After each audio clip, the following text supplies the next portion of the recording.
Welcome back to the Dark World Hub, where the unknown is our creed. In today's video, we delve into the spine-chilling realm of real-life ghost stories.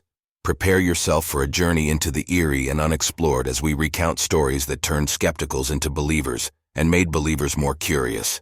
So dim the lights, settle in, and join us as we explore these terrifying stories told by the people that lived through them. Don't forget to like, comment, and subscribe for more chilling content. Our first story takes place when a family was in the process of purchasing a new home. The renter at the time passed away suddenly in the house from natural causes in his mid-40s. Soon after they moved in, the 2-year-old daughter began to talk about a ghost in the house. Given that she was 2 years old, the parents assumed that she was just impressionable. Halloween had recently passed, and she'd had a Halloween book that she enjoyed looking through. A few months passed, and the little girl kept saying she would see the ghost, although she never appeared to be scared of the man she claimed to see. The parents weren't sure how to feel about this so-called ghost, but just in case, they told the ghost several times that he was welcome to stay in the house or to leave, whichever would make him happier. One morning, while the mother was bedding the little girl ready to leave for school, the girl said that it was the man's birthday, and they needed to sing him happy birthday. As a 2-year-old, she was generally obsessed with birthdays. The mom didn't think too much of it, but joined their daughter in singing happy birthday to their home's former tenant. That evening, they looked up the obituary of the man who might be haunting their home. And of course, it was his birthday. A ghost in the background. I am a mental health therapist. One of my schizophrenic patients said he was seeing a girl in his room and he said she was talking to him. We believed it to be a hallucination, as he was living alone. The doctor I was with decided to challenge his delusion and had him take a picture of her so we could meet her. During the next visit, he brought a picture. And yes, she was there. To our astonishment and horror, there was a picture of him on the couch with a strange, creamy, ghost-like image of a girl hovering behind him, shrouding him in white like wings or hair. Very light in color, but subtle shimmering image. What was eerie was seeing him sitting on the couch with his head down, very depressed looking. She was literally haunting him. All our jaws hit the floor. You could hear a pin drop. Everyone examined the picture, and we could tell it was real. Dude was very low functioning and could not have shopped it. Shit got real. We were haunted. The doctor in utter amazement knew medication wouldn't treat this and said, "I can't help you with this. You're going to need to see your priest for this one." Our next story comes from a member of a family in which almost everyone is visited by ghosts. This one gave us chills. A very haunted family. I am pretty sure I am actually the only person in my family that does not have a personal ghost story. I find my family to be very intelligent people that would not make this shit up, but it's also hard to imagine something that you yourself have never experienced, you know? So here are some of their stories, which are pretty creepy. My mother lived in a haunted house when she was very young. They feel that there was more than one spirit in the house. Apparently, the house had a colored history. Once my mother woke up in the middle of night, and a dark figure was messing with the items on her bedside table. She assumed it was my grandmother and asked her what she was doing. A voice in her head told her to go back to sleep, and she did. The next morning, she asked her mother what she had been doing in her room that night, and my grandmother confirmed that it was not her in there. They considered their parents' room, I believe, to be the most haunted. Once my mother and uncle were, I guess, having some sort of endurance contest and were hiding under the bed covers, they could hear something playing with the vacuum cleaner and my mom just bolted, leaving my uncle to suffer alone. He finally springs out of the bed and runs and literally dives off the top of a rather steep stairway and then proceeds to float to the bottom of the stairs where my grandpa just happens to be waiting with open arms.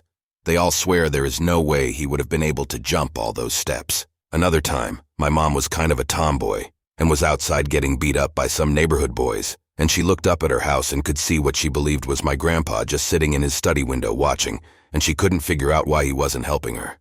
When she finally got inside and confronted him, he swore up and down that he hadn't been in his study all day long.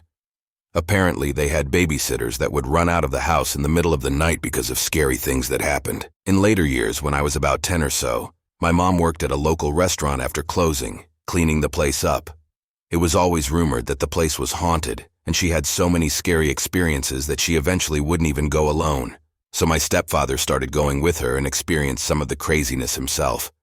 She would put up all the chairs on the tables, turn around briefly, and turn back, and they would all be back down again. But apparently the ghost's favorite game was running in and out of the large metal door to the kitchen. One night it kept happening over and over and over again until finally my stepfather put a tall metal bread rack in front of the door. A few moments later, they heard a loud bang and went to check. Something had run into the door so hard that it left a dent from the door hitting the bread rack on the other side. The only other one I can think of comes from my older sister. She lived alone in an old apartment complex, also rumored by many to be haunted. She says that she was washing her face in the sink one night and looked into the mirror to see another face behind her. She said that she was calm and told them that she didn't mind sharing the space as long as they left her alone and didn't try and scare her, or something like that. The Spectre Roommate. This story comes from Neil. I once rented a haunted house for a year without knowing it was haunted. It was an old house built in the very early 1800s. The rent was decent, and it was a stone's throw from a bar we always went to. When we moved in, there was a couple renting the first floor. We were on the second. My roommate and I started noticing some strange things going on. Some I can probably explain away, some I cannot. A door that would be open for weeks would slam in your face as you went into the next room. A few items would fly off the mantel, not fall gently off the edge, fall a good few feet off the shelf. This only happened a few times. My roommate's computer would fire up and start loading Rainbow Six in the middle of the night, though didn't see any kind of scheduled task that would do this. His clock radio would also go off at random times in the middle of the night and play the radio. The worst part for me was my roommate worked nights, so I was always by myself. Each night I would go to bed, lay there and get that feeling that someone was standing right in the doorway looking at me. Not an angry feeling, just the sense that someone was definitely there. I would constantly shut my eyes, get such a strong feeling of being watched, open my eyes and look at the doorway and repeat this over and over again. It seemed to us that things picked up whenever something changed in the house. Shortly after moving in, the couple downstairs broke up. Things happened more often while she was moving out. About 6 months after that, the boyfriend's lease was up, and he moved out and a new couple moved in and the activity picked up again. My wife, girlfriend at that time, simply would not go in the house if I wasn't home. I would often find her sitting on the front steps waiting for me. One night we blew a fuse, yes, old screw and fuses, and I was home alone, so I had to go down and change it. The basement was just a dirt floor, and as I'm down there I remember thinking to myself that this is right out of every horror movie ever made. Don't disturb the dead. I fell in love my first time with a truly amazing girl. We moved in together after dating for 2 months. I moved in with her because her rent was ridiculously cheap for Santa Barbara. Before I moved in, she told me, "I don't want to freak you out, but my house is haunted." Being the rational, scientific guy that I was, I said, "Sure, whatever you say." I didn't believe one word of it. In fact, when I tell people this story today, I don't expect them to believe it either. A little background on this house. It was a fairly old shotgun style with peeling while paint on the outside and 40-year-old plaster and lath inside. Morning glory vines covered one entire exterior wall and were making their way inside. They grew in through windows and cracks in the walls. One had found its way into a cupboard and wrapped around an old martini glass, lifting it slightly off its base, suspending it in the air. The lease, in one of her old roommate's name, was 5 years expired and the landlord hadn't been there in much longer than that. Someone had built an illegal addition onto the back of the house at some point. Needless to say, I fell in love with the house immediately. The story she told, which she told me had been researched at the library by her and others, goes like this. When the Spanish settlers would execute a Native American, they would hang them from a tree, and when they were dead, cut the rope and bury the body where it fell. The Native Americans called the area they did this, the place where the white oaks grow. Catchy, ain't it? This was my new backyard. It was illegal to dig down more than 6 feet. Yup, an Indian burial ground. One day I was sitting on the floor alone in our room, screwing around on my computer. I reached into my pocket and retrieved my pack of smokes. I had barely put it into my mouth when I felt something bounce off my knee. My lighter, which had been sitting 3 feet away on top of my turntables, was now sitting on the floor next to me. Another time I was reading on our bed when I heard something underneath the bed. Pretty freaked out, but curious nonetheless. I peered over the edge of the bed and watched an empty wine bottle roll out from underneath, then back and back out again. I was standing at my mixer, playing some records, when all of a sudden, I felt something grab the back of my shirt and pull it sharply. The front of my shirt was pressed sharply against my Adam's apple for a brief instant, and then the tension released. Heart pounding, adrenaline surging like Niagara Falls, I spun around, fists up instinctively, to find nothing. I put my back against the wall and just tried to relax when it happened again. Just a quick jerk of the hem of my shirt, but this time there was a plaster wall at my back. A few more things happened, but this post is long enough already. I never felt threatened, but I had my rational and logical mind challenged to a degree that I never thought possible. I don't have any explanation for that house or the things that occurred, and I don't imagine I ever will. Gifts from the undead. I grew up in a very scientific family. I never knew my dad's stance on ghosts, but they were never talked about, so it really didn't matter. One day when I was in high school, we were eating dinner, and I decided to ask my dad about our old house and moving into it when I was just a baby. So he told me a story. Apparently, when we moved into this house, we lived there about a week before we started to receive gifts once a week. Every Friday morning, my dad told me that there would be some sort of handcrafted gift sitting on the mantel of our fireplace. My dad was reasonably freaked out by this because we were the only ones with keys to the house, and the last owner moved well out of state. So he informed the local police, and they decided to patrol the property every Friday night looking for intruders. They found nothing, and as you could imagine, the gifts kept coming. So my dad told me they eventually gave up, and feeling helpless, he went to our local church. Eventually, he had a priest come and bless the house, and we stopped receiving the gifts. What really freaked me out about this was the fact that my dad never believed in ghosts, and didn't mention once that a ghost was causing these gifts to appear. He's an engineer, so he always tries to debunk people's paranormal stories with a realistic explanation, but he was 100% serious with this story.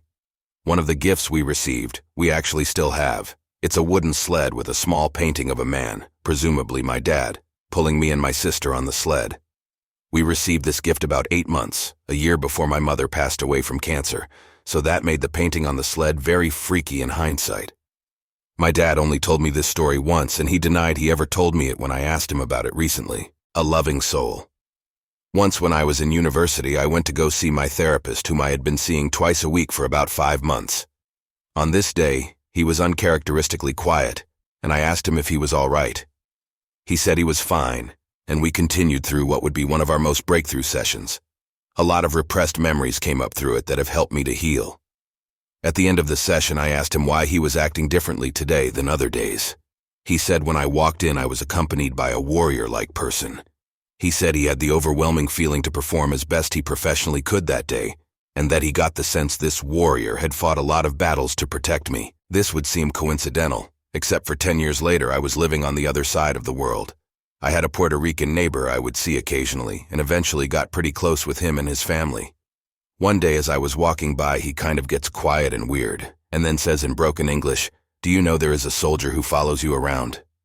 I knew instantly who he was talking about. In both instances, the warrior soldier was described the same, just over 6 feet, blonde curly hair, wearing primitive warrior clothing, and strangely, a white guy.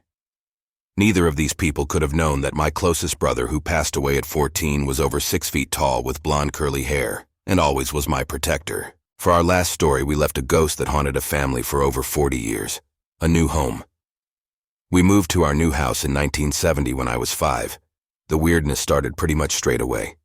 The first night we were there, my dad's watch, a typical 1970s stainless steel brick of a thing, which he always put on his bedside table, was found in the morning to be completely dismantled, like someone had taken a lump hammer to it.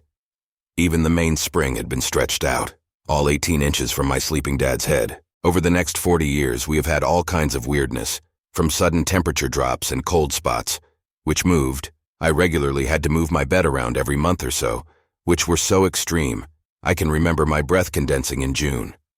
One evening we came home and found the hatch to the attic ajar. It was never opened normally, and there were muddy paw prints all around it. On the ceiling, we didn't have a dog. We have an antique clock which apparently hadn't worked since before I was born and was kept as a sort of ornament. The hands on the clock would change time when you weren't looking at it, literally.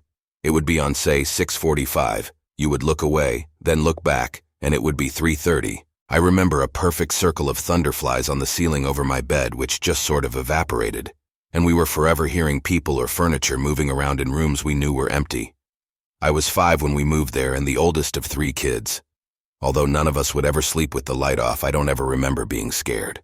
Looking back, I remember us talking about the ghost almost like an irritating, eccentric relative. After we had extensive work done on the house in the early 80s, the ghost settled down a bit and there was less weirdness. The last time it made its presence felt was about 5 years ago. My dad was away and my brother was popping in to check that all was well. As always, he went through the house turning the lights on before he went into a room and then off as he left. Eventually, he was back at the front door about to leave, switched the light off. It was dark out. And as the hallway went dark, someone gave a breathy gasp right in his ear. After he had got control of himself and stopped running, he had to go back and shut the front door. Thank you for joining us on this eerie journey through some of the most spine-chilling real-life ghost stories. If you enjoyed these tales of the supernatural, don't forget to hit the like button and share your thoughts in the comments below. We love hearing your own ghostly encounters and what you think about these stories. Make sure to subscribe to the Dark World Hub and hit the notification bell so you never miss out on our latest explorations into the unknown. Until next time, stay curious and keep your eyes open for the unexplained.